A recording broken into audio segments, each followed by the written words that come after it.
Komunisme. Apa sih sebenarnya yang dimaksud dengan komunisme? Isu yang sering muncul tenggelam di negeri ini. Apakah kita sebenarnya sudah paham apa sih komunisme itu? Nah, di video kali ini saya akan menjelaskan apa itu komunisme sesuai dengan apa yang dikemukakan oleh pencetusnya, yaitu Karl Marx. Silakan simak video berikut ini.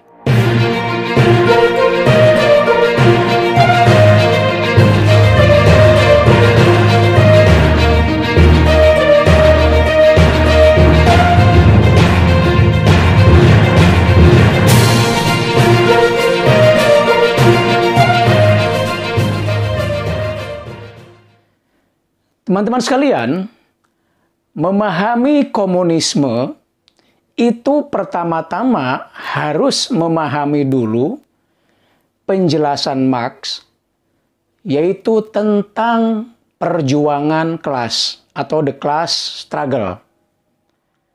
Tidak mungkin kita bisa memahami apa itu komunisme kalau kita tidak mempelajari dulu konsep perjuangan kelas tadi itu. Kenapa? Karena komunisme itu adalah tahapan akhirnya dari perjuangan kelas yang dikemukakan oleh Karl Marx. Nah, komunisme berasal dari kata komun yang artinya sama. Ya. Kenapa disebut sama? Karena dalam bayangan Marx, kalau manusia sudah sampai pada tahap komunisme, artinya semua manusia sama. Tidak ada kelas, tidak ada perbedaan. Ya. Dan semua milik bersama.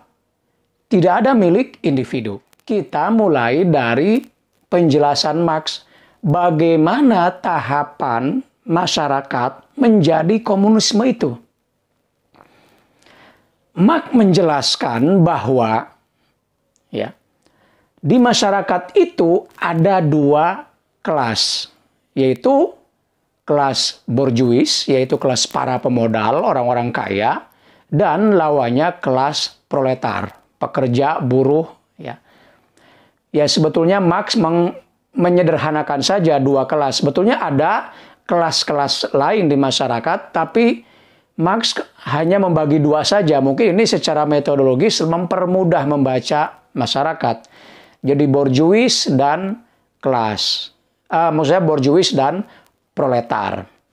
Nah, kelas borjuis itu kan merepresentasikan kelompok pemodal, kaum kapitalis. Proletar, ya buruh, pekerja, dan seterusnya. Nah, kata Marx, dua kelas ini itu tidak pernah akan ketemu. Ya.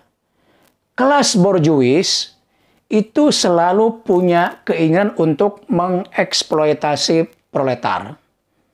Misalnya dengan memberikan jam kerja yang banyak, tapi upah tidak. Jadi upah tidak dinaikkan, tapi jam kerja ditambahkan.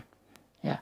Makanya dalam bayangan Marx, kelas borjuis itu tidak akan pernah bisa memberikan kemurahan gitu ya, bahasa gampangnya seperti itu terhadap kaum proletar.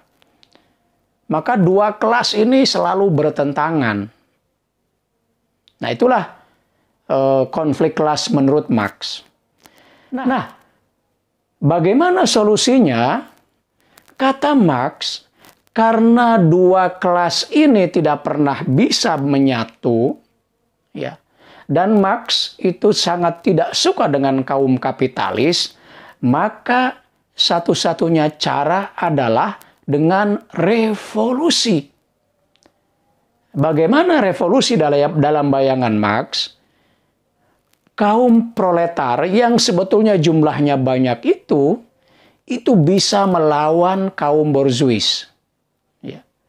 Dengan masanya yang besar, mereka bisa melakukan perlawanan terhadap kaum borjuis. Dan kata Marx, mereka atau kaum proletar itu bisa menang kalau melakukan itu. Nah, Seandainya kaum proletar itu menang terhadap kaum borjuis, dengan kata lain proletar mampu menaklukkan kaum borjuis, maka nanti kata Marx di masyarakat yang tersisa hanya satu kelas, yaitu kelas proletar. Kelas borjuis sudah tidak ada, dikalahkan. Gitu ya. Nah, kalau tinggal hanya satu kelas, kalau proletar saja, berarti tidak lagi layak disebutkan kelas. Karena cuma satu. Ya kan? Kan kita di sekolah kelas 1, 2, 3, ada 2, 3, dan terus karena ada lebih dari satu ya. Kalau cuma satu, nggak perlu ada lagi nama kelas. Maka sudah nggak perlu lagi istilah kelas. Itulah yang kemudian muncul dengan istilah classless society, masyarakat tanpa kelas. Itu ya. Nah, bagaimana dengan posisi negara? Negara, kata Marx, pada awalnya diperlukan. Tapi ketika kemudian kaum proletar menang dan kelas tinggal satu, maka negara lama-lama juga tidak diperlukan. Perlahan-lahan menghilang, maka menjadi stateless society. Jadi negara kemudian tidak diperlukan lagi. Ya. Maka sekarang yang tersisa adalah kelas proletar itu. Itulah yang menjadi tahapan komunisme. Jadi komunisme itu adalah tahapan akhir dari perjuangan kelasnya Marx. Ketika itu terjadi, proletar berkuasa, tidak ada lagi kelas. Nah, disitulah komunisme terjadi, terwujud.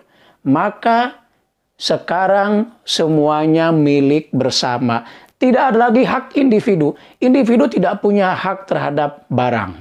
Semua milik bersama. Itulah prinsip komunisme Marx. Pertanyaannya adalah, apakah komunisme yang digagas Marx itu terwujud dalam kenyataan? Tidak. Karena dalam kenyataannya tidak seperti itu. Ya. Misalnya kalaupun proletar menang, mengalahkan borjuis, maka dalam kenyataannya proletar akan menjadi kelas baru. Dan itu bisa menjadi kelas borjuis juga karena mereka penguasa. Dan mungkinkah tidak ada hak individu? Kenyataannya juga tidak. Karena itu gagasan komunisme Marx itu disebut dengan utopia atau mengawang-awang. Tidak sesuai dengan kenyataan. Jadi sebenarnya itulah komunisme yang diintroduksikan atau dikemukakan oleh Marx. Bahwa sekarang komunis menjadi ideologi di Soviet, revolusi Bolshevik dulu ya, tahun 17, kemudian di Cina, Indonesia dulu PKI. Itu sebetulnya ya komunisme yang sudah diberikan tafsiran-tafsiran oleh masing-masing negara. Karena itu misalnya ya, corak ideologi komunisme di Soviet dengan Cina itu berbeda. Dengan Indonesia dulu juga berbeda. Ya, karena itu sudah ditafsirkan oleh masing-masing. Nah, dalam kesempatan ini saya menjelaskan komunismenya sendiri itu apa. Ya, dan itulah penjelasannya ya.